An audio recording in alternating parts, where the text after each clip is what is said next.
بعدين بقى في الواد اللي نايم لي على البطاطس ده، هشيلها يا عم خالص. ايه ده، انت كمان جيت تنام على البطاطس؟ في ناس من متابعينا الجمال كانوا بيسألونا على شخصية كده ما بتبانش معانا كتير، نافينها في البلكونة. استنوا كده اعرفكم على الشخصية. هذا الكائن بيبسي. رحب بفانزاتك يا بيبس، قول لهم ازيكم فانزاتنا، عاملين ايه؟ يا رب تكونوا بخير وسعاده وسلام. دخلتي بيبسي ازاي يا ربا؟ منين؟ ما دخلتوش، هو دخل من الشباك. بصوا فتح الشباك اهو من ورا الستاره وراح داخل. ايه رايكم؟ ايه رايكم بقى في النفي؟ هتقولي حرام يا ربا، طب نضفيه ودخليه تاني. واقول لكم والله مش هقدر، مش هينفع، لاني بحميه وهو بيحن تاني انه يطلع بره. يعني هو بيجي ياكل، هو بيجي يعمل حبه دول، يقعد معانا شويه وياكل، وبص الاقيه لوحده انطلاقا بينطلق من البلكونه او من الشباك. صح يا بسبوستي بيبسي؟ صح يا روحي؟ عايز ينضف وشك، ينضف لك وشك حاضر، واكلك واشربك كل شيء، بس تعود الى قواعدك تاني. والله النهارده لسه قلت هغسل لهم بقى الفرشه بتاعتهم الطويله دي اللي انا هفرشها في البلكونه عشان السقعه. بس انا عندي البلكونه دافيه، يعني انا عندي الستاره كده مدخلها من جوه كده، وفي جو دافي وجميل، وفي كراسي كمان، وفي مخده، وفي شيلات، يعني بيقدروا يتدفوا زي ما هم عايزين في البلكونه. صح يا بسبوستي بيبسي؟ اقول لهم ازيكم فانزاتي، عاملين ايه؟ مين العسل اللي بيسأل عليا؟ الناس يا ترى نسيتني ولا ايه؟ ما حدش يقدر ينساك يا بسبوستي. كان في حد يعني منه تابعينا كان كاتب الفيديوهات ما بتحلاش الا ببيبسي، او انا ما ينفعش اتفرج على فيديو الا لما يكون فيه بيبسي. مش فاكره الكلام قوي يعني. الله الله على تغيير الجو بقى والفصول والبرد اللي هيظهر في القطط.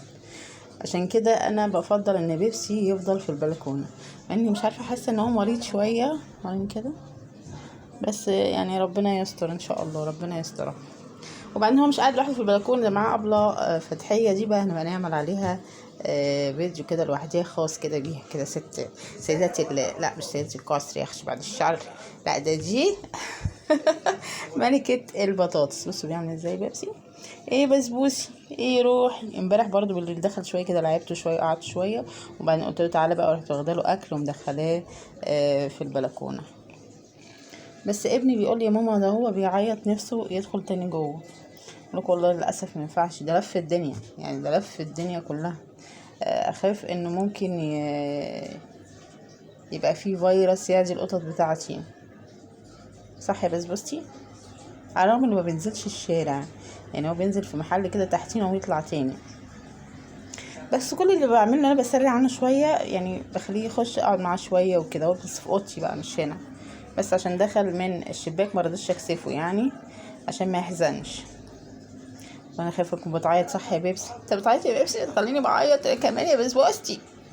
وربنا يعني انا، انت اللي اضطرتني كده يا بسبوستي. للاسف لما بدخله شويه في الاوضه افوجئ بالمصيبه اللي بيعملها لي، ويا ريت بيعملها لي مثلا في الارض ماشي اتقبل، لكن بيطلع فوق السرير بيعمل لي بقى البونبوني، يعني دي نصيبه دي. وعلى السرير ساعات يعني صراحه بتقرف. فانا بقول بدل ما امشيه بخليه في البلكونه، وبطعمه برده واكله واشربه، وبنقعد مع بخش والله بخش البلكونه، يعني انا بخش البلكونه بقعد معاهم شويه وبطلع عشان برضو ما يزهقوش هو وفتحيه. صح يا بيبسي؟ انا لسه ما ولعتش على اللحوم، كنت سايباها تفك شويه من الفريزر. تعالى بقى نولع على اللحوم واديك كده شويه دراو كده تمشي حالك. تمشي حالك بالدراو يا باشا. ها ها والله مزيكوا فنزاتنا. اروح كمان انضف له عينيه دي لحسن صعبه قوي. ايه يا حبيبي انت داخل عليك دور برد ولا ايه؟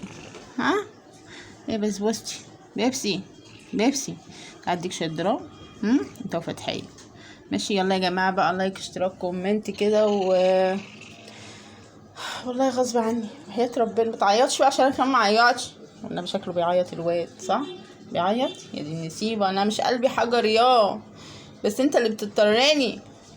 طب تعالى معاك جوه شويه، تعالى نقعد جوه شويه في اوضتي. تعالى نقعد شويه في اوضتي عشان هنا ما تعديش القطط. ماشي يا باشا؟